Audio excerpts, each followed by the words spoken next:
Bienvenue à toutes et à tous, mesdames et messieurs. Vous êtes sur Parlons Gouvernance. Merci de nous préférer. Vous pouvez nous retrouver aussi sur les différents canaux digitaux, notre site internet www.etelebenin.com, notre compte Facebook ETélé en direct, notre compte Twitter ETélé Live, notre compte YouTube ETélé Bénin, via notre application iOS et Android ETélé Bénin. Vous pouvez nous retrouver position numéro 12 sur la chaîne TNT sur Canal Plus 275.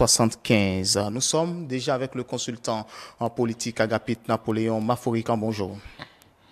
Bonjour Mathieu, bonjour à tous nos téléspectateurs qui nous suivent à travers ces différentes plateformes que vous venez donc d'évoquer. D'accord, ce mercredi 26 avril 2023, mesdames et messieurs, on va revenir sur la rencontre entre le chef de l'État et le chef de file de l'opposition. Du fait, il faut le préciser bien évidemment, la question que je m'en vais vous poser, Agapit, et que sûrement beaucoup se posent avec cette rencontre que vous avez vue, quel impact sur la gouvernance? C'est la première question. Écoutez, c'est une rencontre importante. Vous l'avez dit, le chef de file de l'opposition de fait. Non, évidemment, ouais. Non, il est le chef de file de l'opposition. Je pense que là, il n'y a pas de, doute là-dessus. Le président du parti de l'opposition ayant le plus grand nombre de députés à l'Assemblée nationale est M. Éric Rondeté. Il est donc de fait et normalement de droit, donc les actes doivent pouvoir être pris. Et il nous a rassuré que le chef d'État est en bonne posture et donc d'être disponible.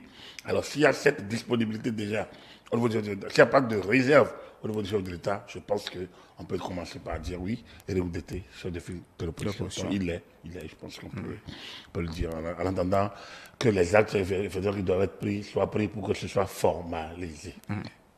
Alors, vous demandez quel impact sur la gouvernance? Oui, c'est un grand impact sur la gouvernance, dans la mesure où, depuis l'arrivée au pouvoir du président Patrice Talon, c'est la première fois qu'il reçoit le chef de file de l'opposition.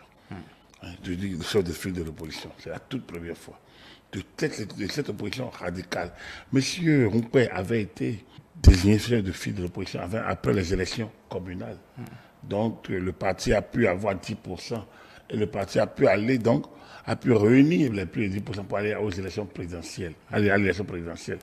Mais il a été nommé formellement chef de file de l'opposition, mais il n'a jamais été reçu par le président de la République officiellement. Donc c'est la première fois que le chef d'État reçoit la personnalité incarnant l'opposition. Et quelle personnalité encore? C'est l'opposition qu'on dit radicale. C'est-à-dire, parce que c'est cette opposition-là qui a fait disons, volte-face. C'est clair qu'il a tourné dos aux réformes.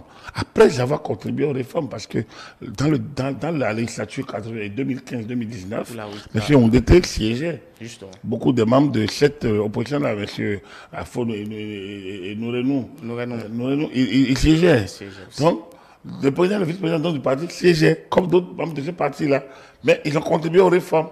Mais dès que la mise en œuvre a commencé, ils ont fait volte-face, ils ont combattu, ils sont allés de tous les moyens possibles, même les plus violents.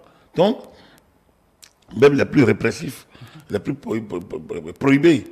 Alors donc, aujourd'hui, il est important, il est intéressant que cette opposition qui est allée aux législatives, qui a gagné et qui a commencé avec des mots un peu totalement à l'antipode de la démocratie, que cette opposition revienne et surtout rencontre le chef de l'État, revoit son langage, revoit sa posture, et donc s'aligne sur les lois de la République, les réformes qu'elle a combattues. Désormais, on peut dire qu'elle les valide entièrement, d'autant que cette loi 2019-45 du 25 novembre 2019, portant statut de l'opposition, statut de l'opposition, fait partie d'un bloc de loi qui a été pris après le dialogue politique. Et après ce dialogue politique, il y a eu la révision de la Constitution pour amender, pour pouvoir valider l'alignement des mandats. Il y a eu le code électoral. Il y a eu le statut de l'opposition. Et donc, ce parti avait toujours critiqué cette loi, prise de manière noctambule, votée de nuit, comme ils le disent. Mais aujourd'hui, on peut s'assurer, on peut être sûr qu'il s'aligne. D'autant plus que j'ai entendu que le parti écrira à la Sénat pour que la Sénat puisse saisir le chef d'État au fait de nommer le chef de file. Le chef de file de l'opposition.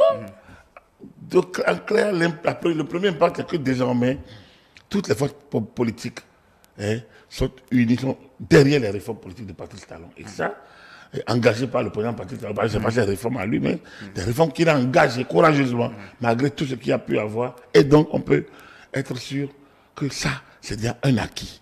Un acquis sans doute à préserver, mais c'est déjà un acquis, ce qui n'est pas donné hier. D'accord.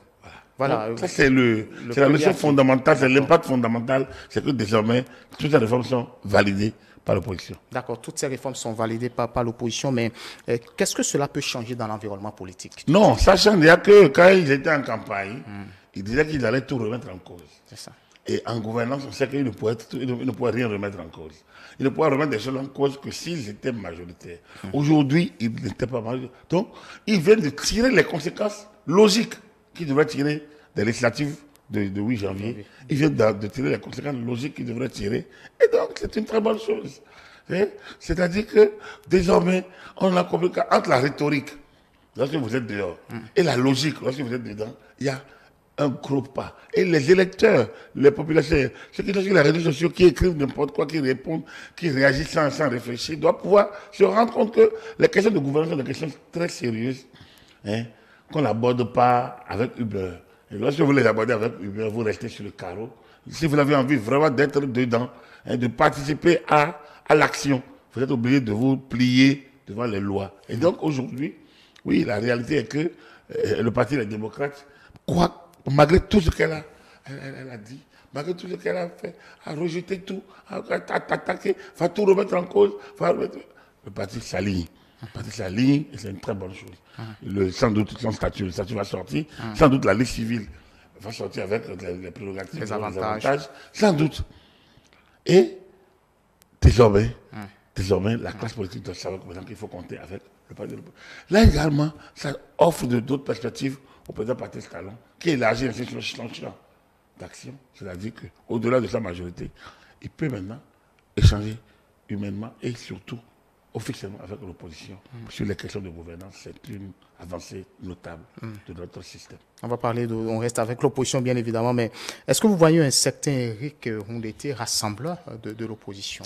Je vous ai dit, le chef de file de l'opposition n'est pas le rassembleur de l'opposition. C'est le premier parmi ses pairs. C'est vrai. Vous avez dit ça. Donc, étant le premier parmi ses pairs, il n'a pas vocation à les rassembler. Vous avez pas tenté tout ça. Il a reçu quoi? Ce n'est pas sa mission première. La mission première, c'est que ce parti continue d'être devant. Et donc, que ce parti continue d'impacter politiquement, positivement la vie politique nationale.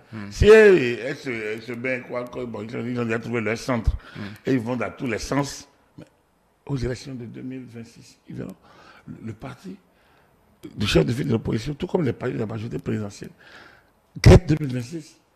Connaître le rendez-vous de 2026. Donc, c'est à eux de trouver les moyens. Donc, il ne faut pas de rassembler l'opposition. Rassembler. Oui. Alors, si on reste dans ce côté de rassemblement de l'opposition, il appartient à lui. Moi, je n'ai pas à supporter si c'est capacité ou pas. Il est de fait chef de file de l'opposition. Acte doit lui en être donné. Il devient le droit chef de file de l'opposition. À lui de savoir ce qu'il fait. Il fera de ça sur les 3 années à venir. La fait justifiera les moyens. Y a-t-il une possibilité pour l'opposition aujourd'hui de participer à la gestion autrement, justement, de l'État? Hier, nous avions déjà évoqué les questions liées à leurs avantages. Oui, l'opposition participe à la gestion de l'État dans les formes prévues par le statut de l'opposition. Consultation, propositions alternatives, voilà. Peut-être des missions spéciales que le chef d'État leur confie. Oui, c'est ça. Cette rencontre peut changer des choses, vous l'aviez dit au départ, mais autrement, je pourrais peut-être vous poser la question. Voyez-vous une opposition peut-être aller au gouvernement? Non, c'est pas souhaitable. D'accord.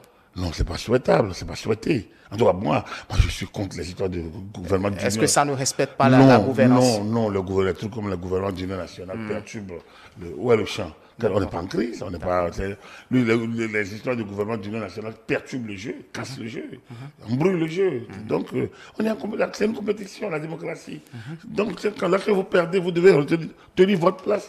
La loi offre encore des possibilités pour les partis.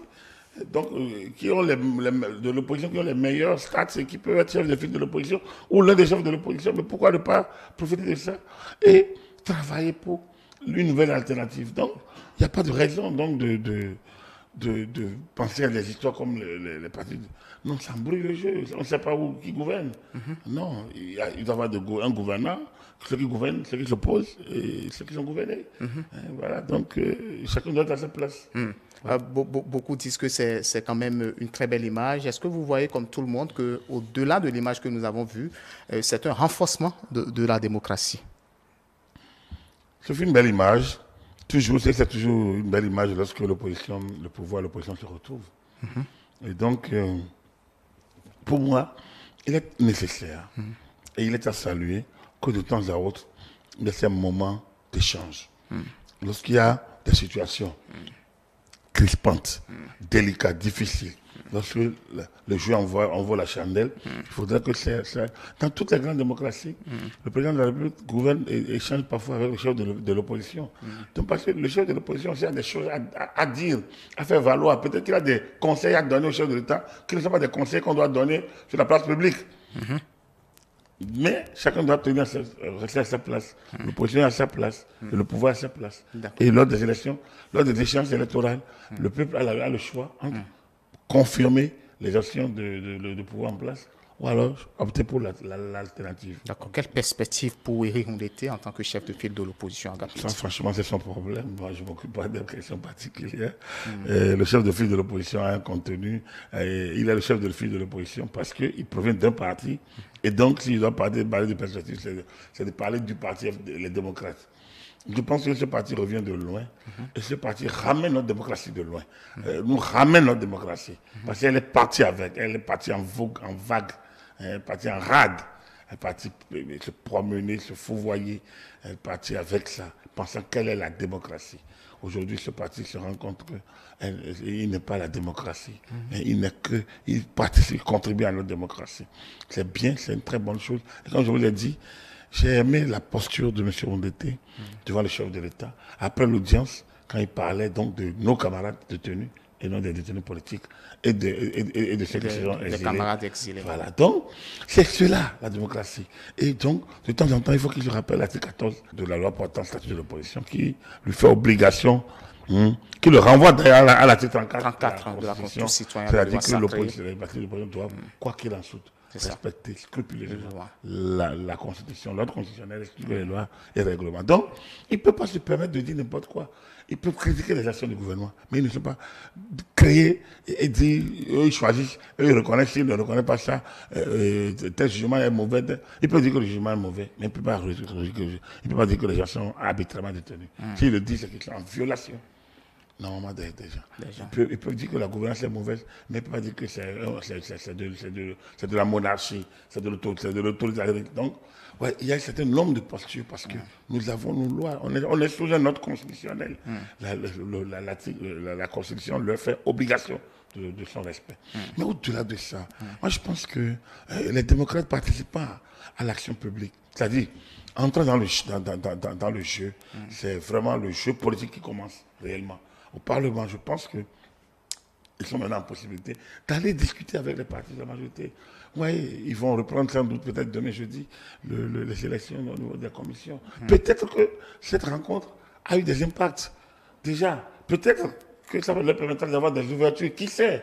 Parce que lorsqu'il y a échange, lorsqu'il y a communication dynamique, dialogue. Il y a dialogue constructif et fructueux, il y a toujours les fruits. Justement, il y a toujours des avancées. Donc, j'ai l'impression que cette rencontre va produire encore. C'est une rencontre inédite, il faut le souligner, et elle va produire encore des effets que nous allons percevoir très, très, très bientôt. En résumé, de très belles perspectives devant nous. La rencontre va produire des effets que nous allons voir très, très bientôt, des effets qui vont impacter, à mon humble avis, positivement la gouvernance. Ça ne veut pas dire qu'il n'y aura pas de friction. Ça ne veut pas dire qu'il ne faut pas critiquer, il ne faut pas parler de la fichière, il ne faut pas parler de la ci, de la ça. Il faut continuer. C'est ça leur raison d'être. Ils doivent voir, la loi leur dit, mais ils ne doivent pas être du côté ils doivent avoir des propositions alternatives, donc des propositions face à ce que le gouvernement propose. Donc, ils sont là, ils ont un devoir de constituer les forces de l'alternative. Donc, c'est à eux d'aller chercher et de travailler. Et donc, les postures du genre où on l'a empêché, on l'a écarté, je pense que là maintenant, c'est passé. Nous rentrons dans un dans une nouvelle dynamique politique.